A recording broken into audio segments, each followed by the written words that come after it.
Ézéchiel, chapitre 7.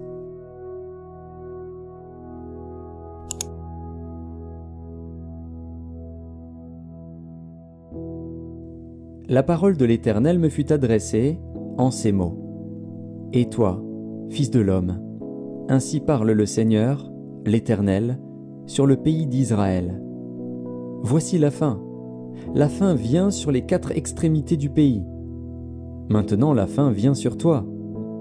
J'enverrai ma colère contre toi, je te jugerai selon tes voies, je te chargerai de toutes tes abominations. Mon œil sera pour toi sans pitié, et je n'aurai point de miséricorde.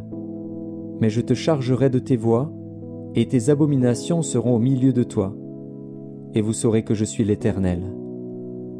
Ainsi parle le Seigneur, l'Éternel. Un malheur unique. Voici, il vient. La fin vient, elle se réveille contre toi.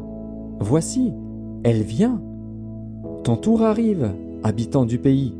Le temps vient, le jour approche, jour de trouble, et plus de cris de joie dans les montagnes. Maintenant je vais bientôt répandre ma fureur sur toi, assouvir sur toi ma colère. Je te jugerai selon tes voies, je te chargerai de toutes tes abominations. Mon œil sera sans pitié, et je n'aurai point de miséricorde.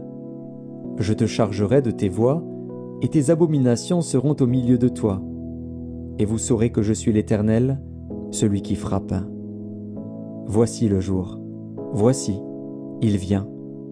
Le tour arrive, la verge fleurit, l'orgueil s'épanouit. La violence s'élève pour servir de verge à la méchanceté. Plus rien d'eux, de leur foule bruyante, de leur multitude. On ne se lamente pas sur eux.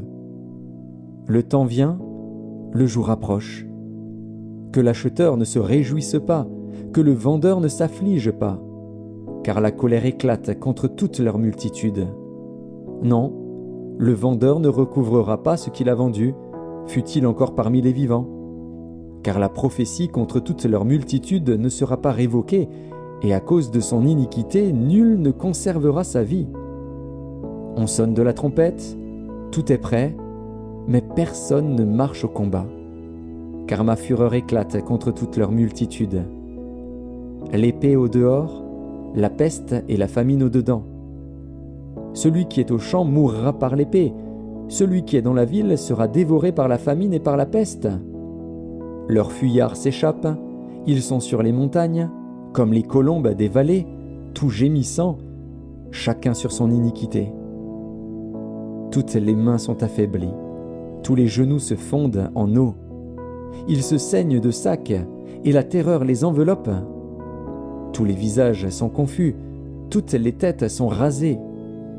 Ils jetteront leur argent dans les rues, et leur or sera pour eux un objet d'horreur. Leur argent et leur or ne pourront les sauver au jour de la fureur de l'Éternel. Ils ne pourront ni rassasier leur âme, ni remplir leurs entrailles, car c'est ce qui les a fait tomber dans leur iniquité. Ils étaient fiers de leur magnifique parure, et ils en ont fabriqué les images de leurs abominations, de leurs idoles. C'est pourquoi je la rendrai pour eux un objet d'horreur.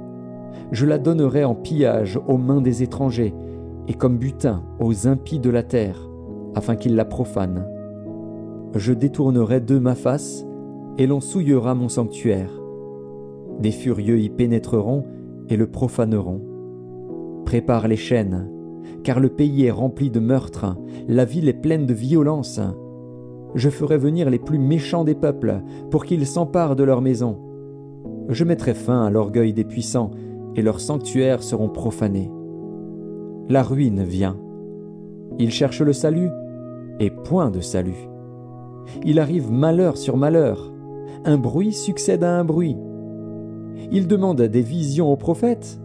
Les sacrificateurs ne connaissent plus la loi, les anciens n'ont plus de conseils. Le roi se désole, le prince s'épouvante, les mains du peuple du pays sont tremblantes. Je les traiterai selon leur voie, je les jugerai comme ils le méritent, et ils sauront que je suis l'Éternel.